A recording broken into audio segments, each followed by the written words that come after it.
इस बात को ध्यान से सुनिए। बहुत से लोगों के मन में यह प्रश्न जरूर उठता होगा कि आखिर स्त्रियों को श्मशान घाट पर जाने के लिए क्यों मना किया जाता है, इसके पीछे का कारण क्या है। आज हम इस प्रश्न का उत्तर आप सभी को एक अलौकिक कथा के माध्यम से देने जा रहे हैं। इस कथा को धर्मराज ने देवर्षि नारद जी को सुनाई थी। एक बार की बात है, नारायण भक्त देवर्षि नारद जी नारायण नारायण का जप करते हुए यमलोक में पधारते हैं। नारद जी को आता हुआ देखकर यमराज बहुत प्रसन्न हो जाते हैं और नारद जी से कहते हैं, हे ब्रह्मानंदन, यमलोक में आपका स्वागत है। कहिए, आज किस प्रयोजन से यमलोक में आना हुआ। अवश्य ही आप कोई महत्वपूर्ण समाचार लेकर आए होंगे।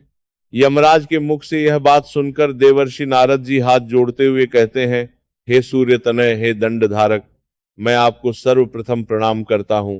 आज मैं आपके पास कोई समाचार लेकर नहीं आया हूं। मैं तो आपके पास अपनी एक शंका लेकर आया हूं। कृपया आप मेरी इस शंका का निवारण कीजिए और मेरे इस व्याकुल मन को शांत कीजिए। तभी धर्मराज मंद मुस्कान के साथ बोले, हे ब्रह्मानंदन, आपके मन में जो भी प्रश्न है आप निसंकोच होकर पूछिए। मैं अवश्य ही आपकी शंका का समाधान करूंगा।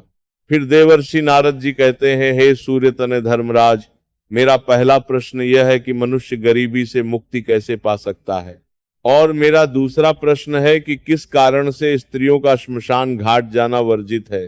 देवर्षि नारद का प्रश्न सुनकर धर्मराज मुस्कुराते हुए बोले, हे देवर्षि, आज आपने समस्त मानव जाति के हित के लिए अत्यंत ही महत्वपूर्ण प्रश्न पूछा है। इस प्रश्न के उत्तर में समस्त मानव जाति का कल्याण छिपा हुआ है। हे देवर्षि, मैं आपके पहले प्रश्न का उत्तर एक महान कथा के माध्यम से देना चाहता हूं। तत्पश्चात मैं आपके दूसरे प्रश्न का उत्तर दूंगा। आप इस कथा को ध्यानपूर्वक पूरा सुने, तब आपको अपने प्रश्न का उत्तर प्राप्त होगा। जो भी श्रोतागण इस कथा को पूरा सुनते हैं, उनके घर से दुख और दरिद्रता का नाश हो जाता है और उन्हें गरीबी से छुटकारा मिल जाता है। सेठ अपनी पत्नी के लिए हर महीने बहुमूल्य गहने और आभूषण खरीदता था, जिसके कारण उसकी पत्नी उससे बहुत प्रसन्न रहती थी। एक दिन सेठ की पत्नी ने सेठ से पूछा, हे स्वामी, आपका व्यापार कैसा चल रहा है? आप कैसे इतना धन कमाते हो? अपनी पत्नी का ऐसा प्रश्न सुनकर सेठ ने सारी बात बता दी। सेठ ने कहा, हे प्रिय, मैं अनाज का व्यापार करता हूं। मैं गांवों में जाकर छोटे छोटे किसानों से अनाज खरीदता हूं और उसे महंगे दामों में शहर में बेच देता हूं, जिसके कारण मुझे अधिक धन की प्राप्ति होती है। अपने पति की यह बात जानकर सेठानी बहुत प्रसन्न हुई। उसने सोचा, मेरे पति तो बहुत ही बुद्धिमान है। यह बात तो सारे नगर वालों को पता होनी चाहिए कि मेरे पति कितने बुद्धिमान हैं, जिसके कारण वह इतना अधिक धन कमाते हैं। किसी ने सच ही कहा है कि स्त्रियों को बात पचती नहीं है, वे किसी न किसी रूप में अपनी बात कह देती हैं। वही हाल सेठ की पत्नी का था। अब सेठ की पत्नी ने पूरे नगर में यह बात फैला दी कि कैसे उसके पति अपनी बुद्धि का प्रयोग करके इतना धन कमाते हैं। जब यह बात नगर के लोगों को पता चली तो वे सभी भी अनाज का व्यापार करने लगे। सेठ जो पहले कम दाम में अनाज खरीदता था, अब वही अनाज उसे महंगे दामों में खरीदना पड़ता था, क्योंकि अनाज खरीदने वालों की संख्या ज्यादा हो गई थी। सेठ चुपचाप एकांत में बैठा हुआ था। तभी द्वार पर एक साधु महात्मा भिक्षा मांगने आते हैं। साधु महात्मा की आवाज सुनकर सेठ की पत्नी ने दरवाजा खोला और साधु महात्मा को प्रणाम किया। फिर साधु महात्मा ने सेठानी से कहा, हे पुत्री, क्या मुझे भोजन मिल सकता है? मैंने कई दिनों से भोजन नहीं किया है। तभी सेठ की पत्नी ने कहा, हे ब्राह्मण देवता, आप घर के अंदर पधारिए, आपका स्वागत है। उसने साधु महात्मा को बैठने के लिए आसन दिया। फिर वह बोली, हे ब्राह्मण देवता, आप प्रतीक्षा कीजिए, मैं आपके लिए भोजन बनाकर लाती हूँ।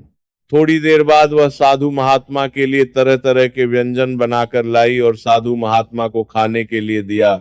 साधु महात्मा ने भोजन किया, उसके बाद विश्राम करने लगे। तभी सेठ जी वहां आ गए और उन्होंने साधु महात्मा को प्रणाम किया और शांत भाव से उनके समीप बैठ गए। सेठ को इस प्रकार चिंतित देख साधु महात्मा ने कहा, हे पुत्र, क्या बात है? आप अशांत लग रहे हो, तुम्हारी चिंता का क्या कारण है? तभी सेठ ने कहा, हे ब्राह्मण देवता, मेरा व्यापार बंद होने वाला है, क्योंकि नगर में बहुत से लोगों ने अनाज का व्यापार शुरू कर दिया है, जिसके कारण हम धन अर्जित नहीं कर पा रहे हैं। किस प्रकार आप अपनी जीविका चलाते हैं? तब सेठ ने कहा, हे ब्राह्मण देवता, यह बात मेरी पत्नी ने मुझसे पूछी थी। तब मैंने उसे बताया था कि मैं अनाज का व्यापार करके धन अर्जित करता हूँ। सेठ की बात सुनकर सन्यासी महात्मा पूरी बात समझ गए और सेठ से बोले, बेटा, आपने जीवन में बहुत बड़ी गलती कर दी। आपको किसी से भी ये बात नहीं बतानी चाहिए थी, चाहे वह आपकी पत्नी ही क्यों न हो। आगे सन्यासी महात्मा कहते हैं, एक नगर में एक गरीब आदमी रहता था। वह इतना गरीब था कि अपने परिवार के लिए भोजन की व्यवस्था करना भी कठिन था। उस वृक्ष के चारों तरफ एक शांत वातावरण था और ठंडी हवा बह रही थी। वह बेचारा गरीब आदमी उस पेड़ के नीचे बैठकर आराम करने लगा। आगे की कथा सुनाते हुए सन्यासी महात्मा सेठ से कहते हैं, हे पुत्र, वह गरीब आदमी वट वृक्ष के नीचे आराम से लेटा हुआ था। तभी उसने देखा जंगल से एक विशालकाय सर्प आया और पेड़ पर चढ़ गया। वह गरीब आदमी यह दृश्य बहुत ही खामोशी से देख रहा था और मन ही मन सोचने लगा कि यह सांप इस वट वृक्ष पर क्यों चढ़ रहा है। उसके मन में यह जानने की उत्सुकता हुई और वह उस सांप के पीछे पीछे पेड़ पर चढ़ने लगा। तभी उसकी नजर पेड़ की उस डाल पर पड़ी जिसके ऊपर तोता और मैना का घोंसला था। घोंसले में तोता और मैना के बच्चे रखे हुए थे। उस सांप को देखकर तोता और मैना के बच्चे डर के मारे चिल्लाने लगे। वह गरीब आदमी देखते ही समझ गया कि यह दुष्ट सांप इन बच्चों को खाने आया है। वह मन ही मन सोचने लगा कि यदि आज मैंने इस सांप से बच्चों की रक्षा नहीं की तो मुझे घोर पाप लगेगा। वैसे भी बच्चे तो बच्चे ही होते हैं, चाहे वे इंसान के हों या किसी पक्षी के। बच्चों की हमेशा रक्षा करनी चाहिए। उधर वह सर्प उन बच्चों के पास पहुंच जाता है। तभी वह गरीब आदमी जल्दी से पेड़ की एक टहनी तोड़ता है और सर्प के ऊपर प्रहार कर देता है। जैसे ही डंडे का प्रहार सर्प के ऊपर पड़ता है, वह पेड़ से नीचे गिर जाता है और जंगल की ओर भाग जाता है। फिर वो गरीब आदमी उसी वट वृक्ष के नीचे आकर लेट गया। उधर तोता और मैना के बच्चे अपनी रक्षा करने वाले उस गरीब आदमी को भगवान का रूप समझकर मन से दुआएं देने लगे। उसी समय तोता और मैना अपने बच्चों के लिए जंगल से दाना लेकर आ जाते हैं। अपने माता पिता को पास आया देख तोता और मैना के बच्चे बहुत खुश होते हैं और उन्हें पूरी घटना बताते हैं और कहते हैं, हे माँ, इस वृक्ष के नीचे जो मनुष्य विश्राम कर रहा है वह हमारे लिए ईश्वर का रूप बनकर आया था, जिसने हम सबको सर्प का आहार बनने से बचाया है। इसी मनुष्य ने उस भयानक सर्प को मारकर भगाया था और हमारे प्राण बचाए हैं। हम इसके कर्जदार हैं। अगर यह मनुष्य उस सर्प को नहीं मारता तो आज हम काल के गाल में समा चुके होते। आज से हम सब इसके आभारी हो गए। अपने बच्चों के मुख से उस व्यक्ति की प्रशंसा सुनकर तोता और मैना बहुत खुश होते हैं। फिर तोता और मैना उस गरीब आदमी के पास जाते हैं और उसका धन्यवाद करते हुए कहते हैं, हे भले मनुष्य, आज आपने हमारे बच्चों की जान बचाकर हम पर बहुत बड़ा उपकार किया है। हम दोनों आपका ये उपकार कभी नहीं भूलेंगे। फिर तोता और मैना ने उस गरीब आदमी से पूछा, हे भले मनुष्य, आप कौन हैं और आप कहाँ जा रहे हैं? मित्र तोता और मैना के पूछने पर वह गरीब आदमी कहता है, हे पक्षियों, मैं एक गरीब आदमी हूँ और धन कमाने के लिए शहर जा रहा था। काफी लंबा सफर तय करने के कारण मैं थक गया था। तभी मेरी नजर इस वट वृक्ष पर पड़ी जिसकी शीतल छाया के नीचे बैठकर मैं आराम करने लगा। तभी मैंने देखा कि एक दुष्ट सर्प तुम्हारे बच्चों को खाने के लिए तुम्हारे घोंसले के पास जा रहा था। उसी समय मैंने अपने मनुष्य धर्म का पालन करते हुए उस सर्प को मारकर भगा दिया। फिर तोता और मैना बोले, हे भले मनुष्य, तुमने हम पर बहुत बड़ा उपकार किया है। इस संसार में बच्चों से बढ़कर कोई धन नहीं होता। तुम भी धन कमाने के लिए अपने बच्चों से दूर जा रहे हो। यदि तुम अपने बच्चों की भूख मिटाना चाहते हो तो हम तुम्हारी सहायता करेंगे। उन्होंने कहा, हम दोनों तोता और मैना नाम के पक्षी हैं। आज से हम तुम्हारे लिए बहुमूल्य मोती लाकर देंगे। हमने सुना है कि ये मोती मनुष्यों के लिए बहुत मूल्यवान होते हैं। हम तुम्हें कुछ मोती देते हैं, तुम उन्हें बेचकर बाजार से अपने लिए खाने पीने का सामान ले आओ, लेकिन बदले में आज से तुम यहीं रहकर हमारे बच्चों की देखभाल करते रहना। हम तुम्हें प्रतिदिन कीमती मोती लाकर देते रहेंगे। तोता और मैना की बात सुनकर वह गरीब आदमी बहुत खुश हो गया और सोचने लगा, अगर हमें यहीं बैठे बैठे धन मिलेगा तो हमें इतनी दूर शहर जाने की क्या जरूरत है। ये सोचकर उस गरीब आदमी ने तोता और मैना की बात मान ली। आगे की कथा सुनाते हुए सन्यासी महात्मा कहते हैं, हे पुत्र, वह गरीब आदमी तोता के द्वारा दिए हुए कुछ मोती लेकर बाजार गया और उन्हें बेचकर अपने खाने पीने का सामान खरीद लाया। उसने वट वृक्ष के नीचे एक झोपड़ी बना ली और वहीं रहने लगा और तोता मैना के बच्चों की देखभाल करने लगा। अब तोता और मैना निश्चिंत हो गए। उन्हें उनके बच्चों की रक्षा करने के लिए एक विश्वसनीय आदमी मिल गया था। अब वे बेफिक्र होकर सुबह सुबह अपने घोंसले से उड़ जाते थे और शाम को लौट कर आते थे। अपने बच्चों को घोंसले में सुरक्षित देखकर वे बहुत खुश होते थे और उस गरीब आदमी का धन्यवाद करते थे और बदले में उसे बहुमूल्य मोती लाकर देते थे। इस तरह धीरे धीरे तोता और मैना के बच्चों की देखभाल करते करते उसे कई महीने बीत गए थे। इधर तोता और मैना के बच्चे भी धीरे धीरे बड़े हो गए। अब उस गरीब आदमी को अपनी पत्नी और बच्चों की याद आने लगी। फिर उसने एक दिन तोता और मैना से कहा, हे पक्षियों, बहुत दिन हो गए हैं मैं अपने घर नहीं गया। पता नहीं मेरी पत्नी और बच्चे कैसे और किस हाल में हैं। यह सुनकर तोता और मैना ने कहा, हे भले मनुष्य, अब तुम निश्चिंत होकर अपने घर जाओ और अपने बच्चों के साथ रहो। हमारे बच्चे भी अब उड़ने के काबिल हो गए हैं। अब हमें कोई भय नहीं है। तुम अपनी पत्नी और बच्चों की देखभाल करो। यदि कभी तुम्हें हमसे मिलने का मन करे तो तुम इसी स्थान पर आ जाना। इतना कहकर तोता और मैना उस गरीब आदमी को ढेर सारे मोती दे देते हैं। अब वह गरीब व्यक्ति उन मोतियों को अपने साथ लेकर अपने घर पहुंचा। तब उस आदमी ने अपनी पत्नी से कहा, हे प्रिय, ये सारे मोती मुझे तोता और मैना ने दिए हैं। मैं कई महीनों से एक तोता और मैना के बच्चों की देखभाल कर रहा था। बदले में उन्होंने मुझे ये मोती दिए। आगे सन्यासी महात्मा सेठ से कहते हैं, हे पुत्र, अब वह आदमी उन मोतियों को बेचकर बाजार से अपने घर का सारा जरूरी सामान ले आया और अपने लिए एक बहुत ही सुंदर घर बनवाया। फिर वह अपनी पत्नी और बच्चों के साथ आराम की जिंदगी जीने लगा। एक दिन उस राज्य के राजा रुद्रदेव की तबीयत अचानक खराब हो गई और वह एक गंभीर रोग से ग्रसित हो गए। राजा का इलाज करने के लिए दूर दूर से बड़े बड़े वैद्य और हकीम राजा का इलाज करने के लिए आने लगे और अपने अपने तरीके से इलाज करना शुरू कर दिया, लेकिन राजा के स्वास्थ्य में कोई सुधार नहीं हुआ। फिर एक दिन राजवैद्य ने कहा, महाराज, इसका एकमात्र इलाज यही है कि आपको किसी तोते के बच्चे का मांस मिल जाए तो आप बिल्कुल ठीक हो सकते हैं।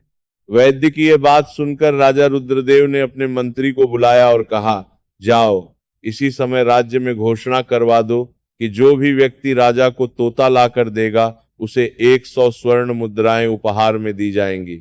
राजा के आदेशानुसार मंत्री ने सारे राज्य में घोषणा करवा दी कि जो भी व्यक्ति महाराज के लिए तोता लेकर आएगा उसे उपहार में 100 स्वर्ण मुद्राएं दी जाएंगी। यह बात पूरे राज्य में हवा की तरह फैल गई। नगर के लोग तोते की तलाश में इधर उधर जंगलों में जाने लगे, लेकिन किसी को भी तोता नहीं मिला। अंत में सबके हाथ में निराशा ही आई। आगे की कथा सुनाते हुए सन्यासी महात्मा सेठ से कहते हैं, हे पुत्र, एक दिन उस गरीब आदमी की स्त्री अपने पड़ोस में कुछ स्त्रियों के साथ बैठकर बात कर रही थी। तभी बातों ही बातों में उन सबके बीच तोते की चर्चा छिड़ गई। तभी एक स्त्री उस गरीब आदमी की पत्नी से बोली, बहन, क्या तुम्हें पता है कि राजा किसी गंभीर रोग से ग्रसित हैं, जिनके इलाज के लिए वैद्य ने एक तोता लाने के लिए कहा है।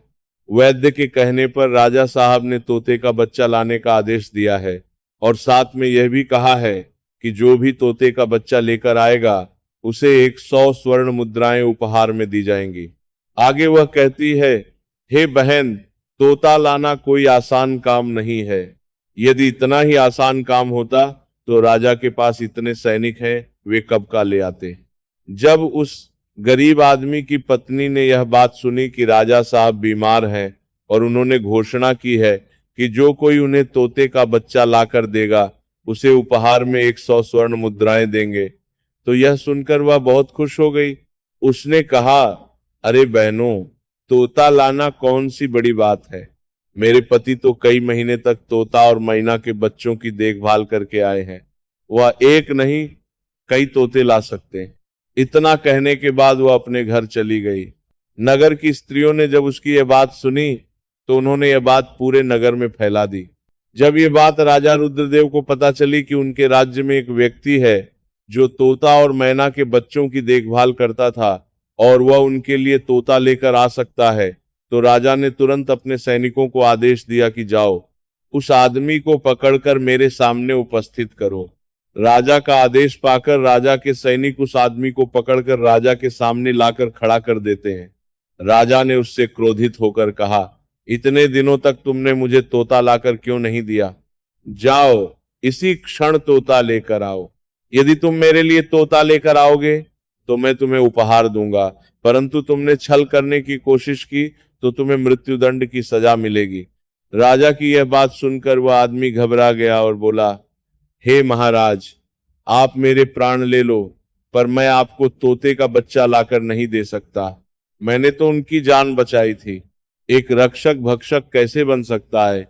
उसकी इस बात को सुनकर राजा रुद्रदेव उस पर क्रोधित होते हुए बोले, अगर तुमने हमारी बात नहीं मानी और तोते का बच्चा लाकर नहीं दिया तो हम तुम्हारी पत्नी और बच्चों को मरवा देंगे।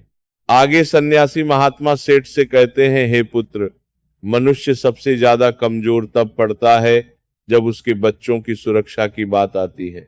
ऐसे में वह कुछ भी करने को मजबूर हो जाता है। राजा की बात सुनकर वह गरीब आदमी बहुत घबरा गया। उसने सोचा कि अब मुझे किसी भी तरह तोते का बच्चा लाकर राजा को देना ही होगा। वह गुस्से में घर आया और अपनी पत्नी को डांटने लगा। वो बोला, तुमने ये क्या अनर्थ कर दिया? तुम्हें बिल्कुल भी समझ नहीं है। हम क्या करते हैं और कहाँ जाते हैं ये बात किसी को नहीं बतानी चाहिए, लेकिन तुमने तो ये बात नगर की स्त्रियों को बता दी। तुम्हारी यही बात उस दुष्ट राजा रुद्रदेव तक पहुंच गई। जिस तोता और मैना के बदौलत आज हमें खाने को भोजन, रहने को नया घर और पहनने को अच्छे वस्त्र मिले हैं, जिनके कारण हम गरीबी के दलदल से बाहर निकले हैं, मैं उनके साथ इतना बड़ा धोखा कैसे कर सकता हूं? तुमने यह बात उन महिलाओं को बताकर बहुत बड़ी भूल की है। फिर जब उसका गुस्सा शांत हुआ तो उसने अपनी पत्नी को समझाते हुए कहा, प्रिय, अपने घर की कुछ बातें दूसरों से कभी नहीं कहनी चाहिए। पहली बात, आपके घर में कितना धन है और आपकी कमाई का स्रोत क्या है, यह बातें दूसरों से कभी नहीं बतानी चाहिए। दूसरी बात, घर में आपसी प्रेम की बातें, पति पत्नी के प्रेम की बातें बाहर वालों के सामने नहीं करनी चाहिए। तीसरी बात, आपसी लड़ाई, मतभेद, मान अपमान की बातें कभी दूसरों के सामने नहीं करनी चाहिए, वरना लोग हमारी गुप्त बातें जानकर हमारी कमजोरी को समझकर हमारा फायदा उठाते हैं। चौथी बात, अपनी कमजोरी दूसरों के सामने न बताएं और अपनी उन्नति का राज किसी को न बताएं। जिन बातों के कहने से आपके परिवार पर दुख आ सकता है, वे बातें कभी नहीं कहनी चाहिए। आगे सन्यासी महात्मा सेठ से कहते हैं, हे पुत्र, इन बातों के अतिरिक्त मनुष्य को उन बातों को भी नहीं कहना चाहिए जिनसे आपके रिश्ते खराब होते हो, क्योंकि कहते हैं कि स्त्रियों के पेट में इस तरह की बातें पचती नहीं हैं। वे बहुत जल्दी प्रसन्न होकर दूसरों के सामने सब बातें बोल देती हैं। आगे सन्यासी महात्मा कहते हैं, पुत्र, वह गरीब आदमी अपनी पत्नी से बोला, अब तो तोते का बच्चा लाकर राजा को देना ही पड़ेगा। यदि मैंने उनके आदेश की अवहेलना की तो वह पूरे परिवार को मृत्युदंड दे देंगे। इस पाप के लिए भगवान मुझे कभी माफ नहीं करेंगे। जिन बच्चों की मैंने इतने दिन देखभाल की, जिन्हें मैंने काल के गाल से बचाया, अब मैं उन्हें किस प्रकार मृत्यु के मुख में डाल सकता हूँ? तभी उसकी पत्नी कहने लगी, हे पतिदेव, मुझे माफ कर दो, अब ये दोबारा नहीं करूंगी।